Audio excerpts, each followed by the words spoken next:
జ్యోతి మల్హోత్రా విషయం సంచలనం సృష్టిస్తోంది. జాతీయ గీతాలు పాడుతూ మన ఇండియన్ ఎయిర్ బేస్ల్లో వీడియోలు తీస్తూ వాటిని పాకిస్తాన్కు అమ్ముకున్న చరిత్ర వెల్లడైంది. ఇలాంటి వాళ్ళు మరింతమంది భారతదేశంలో ఉన్నారు అని చెప్తున్నారు.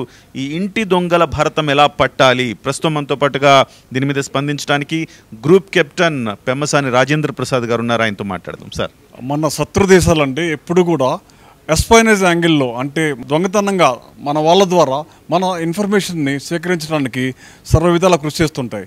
ఇప్పుడు ఈమె కాదు, ఇంతకుముందు మన ఫారిన్ సర్వీస్లో పనిచేసినటువంటి ఒక మిసెస్ గుప్తా గారు ఉండేవారు. ఆమె కూడా పాకిస్తాన్లో పనిచేస్తూ హనీ ట్రాప్లో పడిపోయి పాకిస్తాన్ వాళ్ళకి మనకు సంబంధించిన విషయాలు చాలా అమ్ముకుంది. అట్లాగే మన ఆర్మడ్ ఫోర్సెస్లో కూడా ఎక్కడో కొద్దిమంది, 1,00,000 మందిలో ఒకళ్ళు ఆ విధంగా హనీ ట్రాప్స్ గురవుతూ మన విషయాలని శత్రువులకు చేరవేస్తుంటారు. ప్రస్తుత పరిస్థితుల్లో ఏమైతే చేసిందో జ్యోతి మల్హోత్రా అనే ఆమె చాలా దేశద్రోహం చర్య అండి. అది మనతో కలిసిమెలిసి ఉంటూ జాతీయ గీతాలు పాడుతూ మన విషయాలని అందరికీ చేరవేస్తూ ఉంది. మన చుట్టూ చాలా మంది ఉన్నారండి. స్లీపర్ సెల్స్గా కూడా కొంతమంది పనిచేస్తున్నారు. వాళ్ళు ఎవరో మనకి తెలియదు. మన దగ్గర సర్వెంట్స్గా పనిచేస్తుండొచ్చు. మన అపార్ట్మెంట్ బిల్డింగ్లో ఒక వాచ్మెన్ గానో లేకపోతే ఇస్త్రీ చేసే అతనుగానో ఉండొచ్చు. ఇట్లాంటి అందరి మీద మనం ఒక కన్నేసి ఉంచాలి. వాళ్ళ కదలికలు ఎలా ఉన్నాయి? ఒకవేళ మనం ఒక సర్వెంట్ని పెట్టుకున్నాం. ఇప్పుడు చాలామంది హైదరాబాద్లో మనం చూస్తుంటాం, నేపాల్ నుంచి వచ్చిన సర్వెంట్స్ని మనము నియమించుకుంటున్నాం. వాళ్ళ తర్వాత మనం అప్పుడప్పుడు మనం చేయాల్సిన పని ఏంటంటే పోలీసులకు ఇన్ఫర్మేషన్ ఇచ్చి వాళ్ళ ఫోన్స్ ఒకసారి మనం చెక్ చేయాలి. కనీసం నెలకు ఒకసారైనా ఏ కాల్స్ వాళ్ళు ఎక్కడికి చేస్తున్నారు అని మన దగ్గర ఉన్న వాళ్ళని, అట్లా మన చుట్టూ ఉన్న మనం స్క్రీన్ చేసుకుంటూ ఉంటే ఇలాంటి వాళ్ళు కూడా దేశద్రోహులు మనకు తారసపడతారు. వాళ్ళని కఠినంగా శిక్షించాలి. ఇది అత్యంత నీచమైన చర్య.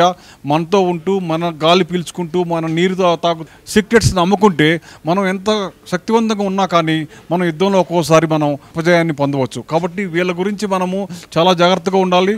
అలాగే మన పిల్లల్ని, మన చుట్టూ ఉన్న వాళ్ళని జాగ్రత్తగా ఉండాలి. యుద్ధం అనేది అందరూ చేయాలి. ఒక సైనికులు మాత్రమే కాదండి, ప్రతి ఒక్క పౌరుడు కూడా యుద్ధంలో పాల్గొంటాడు. ఎందుకంటే ఇవాళ రేపు యుద్ధం ఓన్లీ తుపాకులతోటి విమానాలతో చేసేది కాదండి. ఇవాళ చేసేది సైబర్ వార్ఫేర్ అండి. ఒక మొబైల్తో కూడా యుద్ధం చేయొచ్చు. కాబట్టి ప్రతి ఒక్కళ్ళు కూడా ఉంటాం. కాబట్టి మనం కూడా మన తరపున మనం చేయాల్సింది చాలా ఉన్నాయి. కాబట్టి దీన్ని జాగ్రత్తగా ఉంచుకొని మనము మన చుట్టూ ఉన్న వాళ్ళని ఒక కన్నేసి ఉంచాలండి. చాలా చాలా మంచి విషయం చెప్పారు. అందరూ ప్రతి ఒక్కళ్ళం కూడా సైనికులమే. ముఖ్యంగా మీ ఇంట్లో ఎవరైనా సర్వెంట్స్ పనిచేస్తుంటే ఇతర ప్రాంతాల నుంచి వచ్చి ఒక కన్ని పెట్టండి. వాళ్ళ ఫోన్ నెంబర్లు పోలీసులకు ఇచ్చి ఒకసారి ట్రాక్లో ఉంచమని చెప్పండి. ఎందుకంటే ప్రస్తుతం ఉన్న సిచ్యువేషన్స్ మనం చూస్తున్నాం.